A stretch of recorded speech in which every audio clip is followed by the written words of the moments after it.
사도행전 21장 1절부터 16절까지 말씀입니다. 우리가 그들을 작별하고 배를 타고 바로 곳으로 가서 이튿날 로도에 이르러 거기서부터 바다라로 가서 베니게로 건너가는 배를 만나서 타고 가다가 구브로를 바라보고 이를 왼편에 두고 수리아로 향하여 두로에서 상륙하니 거기서 배의 짐을 풀려 함이러라. 제자들을 찾아 거기서 이레를 머물더니 그 제자들이 성령의 감동으로 바울더러 예루살렘에 들어가지 말라 하더라. 이 여러 날을 지낸 후 우리가 떠나갈새 그들이 다 그 처자와 함께 성문 밖까지 전송하거늘 우리가 바닷가에서 무릎을 꿇어 기도하고 서로 작별한 후 우리는 배에 오르고 그들은 집으로 돌아가니라. 두로를 떠나 항해를 다 마치고 돌레마이에 이르러 형제들에게 안부를 묻고 그들과 함께 하루를 있다가 이튿날 떠나 가이사랴에 이르러 일곱 집사 중 하나인 전도자 빌립의 집에 들어가서 머무르니라.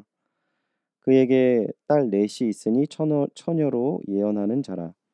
여러 날 머물러 있더니 아가보라 하는 산 선지자가 유대로부터 내려와 우리에게 와서 바울의 띠를 가져다가 자기 수족을 잡아매고 말하기를 성령이 말씀하시되 예루살렘에서 유대인들이 이같이 이 띠 임자를 결박하여 이방인의 손에 넘겨주리라 하거늘 우리가 그 말을 듣고 그곳 사람들과 더불어 바울에게 예루살렘으로 올라가지 말라 권하니 바울이 대답하되 여러분이 어찌하여 울어 내 마음을 상하게 하느냐 나는 주 예수의 이름을 위하여 결박당할 뿐 아니라 예루살렘에서 죽을 것도 각오하였노라 하니 그가 권함을 받지 아니하므로 우리가 주의 뜻대로 이루어지이다 하고 그쳤노라.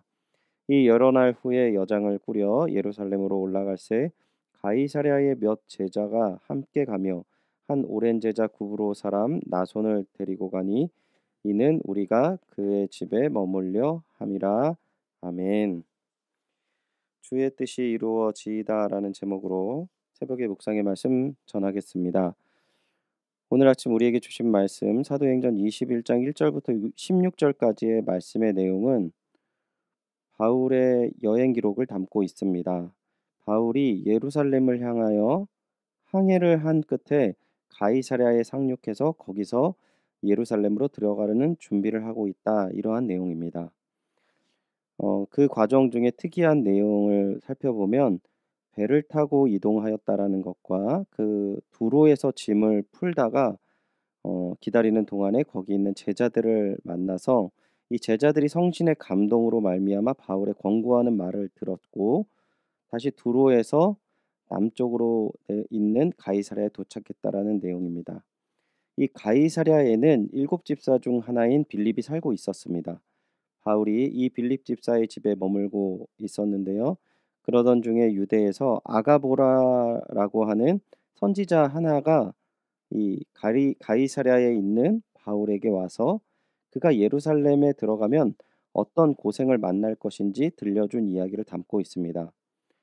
오늘 본문은 주로 그 내용에 관한 것입니다. 먼저 서두에서 두로에서 제자들이 성령의 감동으로 바울에게 어떤 말을 하는지 4절을 보시면 예루살렘에 들어가지 말라 하더라라고 전하고 있습니다. 또 아가보 선지자에게 어떤 것을 예언을 하고 있는지 11절을 보시면 우리에게 와서 바울의 띠를 가져다가 자기 수족을 잡아매고 말하기를 성령의 말씀하시되 예루살렘에서 유대인들이 이같이 이 띠 임자를 결박하여 이방인의 손에 넘겨주리라 하거늘 즉 바울이 예루살렘에서 결박당하게 되고 또 그가 이방인의 손에 넘겨짐을 당하게 될 것이라는 내용을 예언하고 있다는 것이죠.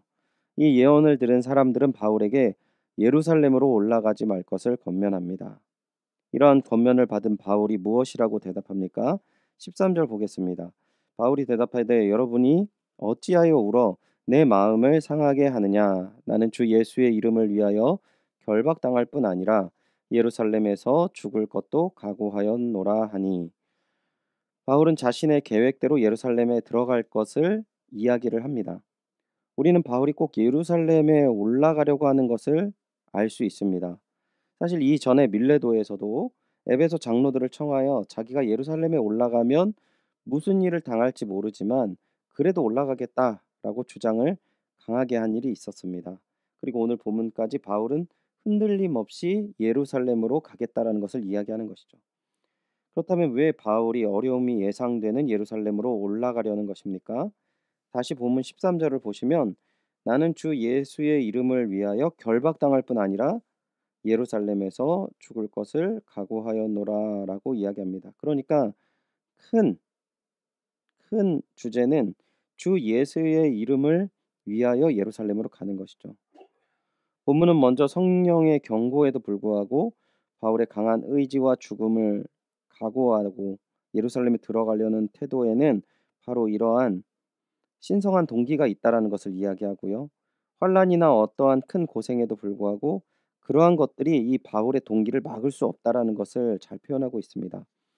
하나님은 우리에게 절대적으로 이렇게만 해라라고 기계적인 명령을 하는 것이 아니라는 것을 또한 잘 보여줍니다. 미리 내가 가면 위험할 수 있다라는 것을 가르쳐 주시는 것이죠. 이렇게 위험이 있다라는 경고가 거듭되었고 거기에 대해서 바울이 그 충분한 인지가 되었음에도 불구하고 예수 그리스도의 이름을 위하여 목숨을 내놓고 가야 되겠다라고 얘기하는 그 바울의 마음이 오늘 말씀에 아주 잘 새겨져 있는 것이죠. 그렇다면 왜 바울이 실제적으로 예루살렘에 들어가서 해야 할 일은 무엇입니까? 먼저 바울은 이방 교회에서 예루살렘의 빈곤한 성도들을 위해서 연보를 거두어서 그 연보를 가지고 예루살렘에 가는 중이었습니다. 또 하나의 이유는 사도행전 21장 24절에 나와 있는 서원을 지키기 위해서 예루살렘에 올라가려는 것이죠. 또 21장 19절에는 이방인 전도에 대한 예루살렘 교회의 보고를 잊지 않은 것을 볼 수 있습니다. 그러니까 하나님 교회와 성도들을 돌보는 일, 그리고 하나님과의 약속, 그리고 앞으로 계속 세계 만방에 퍼져질 이방 교회의 위치와 이 모든 교회의 하나됨을 위해서 위험이 있지만 나는 예루살렘에 들어가려고 하는 것이다라는 것을 우리는 알 수 있습니다. 어떠한 사람은 이 내용도 중요해 보이지 않는 상황이라고 생각할 수 있지만 바울은 자신에게 맡겨진 사명의 길, 그 길에 대한 마음가짐을 사도행전 20장 24절에 이렇게 표현합니다. 내가 달려갈 길과 주 예수께 받은 사명, 곧 하나님의 은혜의 복음을 증언하는 일을 마치려 하면은 나의 생명조차 조금도 귀한 것으로 여기지 아니하노라. 아멘. 그리고 그 모든 그 길을 다 간 후 마지막 디모데후서 4장 7절에서 8절 이렇게 고백합니다. 나는 선한 싸움을 싸우고 나의 달려갈 길을 마치고 믿음을 지켰으니 이제 후로는 나를 위하여 의의 면류관이 예비되었으므로 주 곧 의로우신 재판장이 그날에 내게 주실 것이며 내게만 아니라 주의 나타나심을 사모하는 모든 자에게도니라. 아멘. 바울은 성령이 말하는 미래가 고통스러울지라도 결코 피해야 할 것으로 여기지 않았다는 것이죠. 그 길이 고난의 길일지라도 반드시 하나님의 뜻이 성취되어야 한다는 신념으로 자신의 사명을 감당했던 것입니다. 바울의 모습은 순종하며 고난의 길을 가신 예수님과 매우 닮아 있는 모습을 볼 수 있습니다. 믿음의 길을 간다는 것은 예수 그리스도를 닮아가는 길입니다. 그 길은 넓고 편한 길만 있는 것이 아닙니다. 물론 하나님께서는 강압적으로 어려운 길을 가라 말씀하시지 않습니다. 하지만 우리가 주님이 주시는 뜻에 순복하고 소명의 길을 걸으며 믿음의 길을 걸어간다라는 그 길은 점점 예수님을 닮은 자신의 모습을 발견할 수 있는 길입니다. 오늘 말씀을 기억하시고 우리가 예상되는 어려움이 있다 할지라도 믿음의 길을 걷는 귀한 결단과 순종의 하루가 되시기를 주님의 이름으로 축원드립니다. 기도하겠습니다. 하나님 감사합니다. 우리가 주 예수 그리스도를 믿는 믿음이 있다라고 고백하고 그 예수 그리스도를 위하여서 우리 모든 것을 내려놓을 수 있다라고 우리가 고백합니다. 하지만 우리 앞에 우리에게 불편하고 어려운 일이 있을 때에는 좀 더 중요한 것을 찾아보는 저희들의 모습을 주님 이 시간 고백드립니다. 주님의 뜻이 앞서는 것보다 나의 안위와 나의 미래가 더 걱정되는 그러한 부분이 있음을 또한 주님께 고백드립니다. 주님 용서하여 주시옵소서. 예수 그리스도께서 십자가를 앞두고 얼마나 많이 주님 앞에 기도하시고 고민하셨는지를 성경은 분명히 이야기하고 있습니다. 우리가 나아가야 되는 길 가운데 진정으로 하나님께서 원하시는 뜻 순복하며 걸어 나갈 수 있도록 은혜를 더하시고 성령의 인도하심을 받아 순복하며 우리의 길이 예수 그리스도를 닮는 귀한 은혜의 길이 되는 그 지혜와 하나님의 인도하심을 우리에게 허락하시고 흔들리고 부족한 저희들의 의지 가운데 주님께서 은혜를 부어주셔서 온전하고 바른 길을 걸어갈 수 있도록 주님 우리와 함께하여 주시옵소서. 오늘 이 말씀을 의지하여 주님께 의탁드립니다. 온전한 길로 인도하시며 더욱더 세상의 소금과 빛의 길로 인도하실 그 은혜와 사랑에 감사드리며 이 모든 말씀 주 예수 그리스도의 이름으로 기도드리옵나이다. 아멘. 말씀을 기억하시면서 오늘 하루 고난을 피하지 않고 믿음의 길로 나아가게 하옵소서 기도하시기 바랍니다. 코로나19의 빠른 종식과 연희교회와 나라와 민족의 보호하심을 위해서 기도해 주시기 바랍니다. 오늘은 이응복 이정미 선교사님의 사역과 가정을 위해 기도해 주시고요.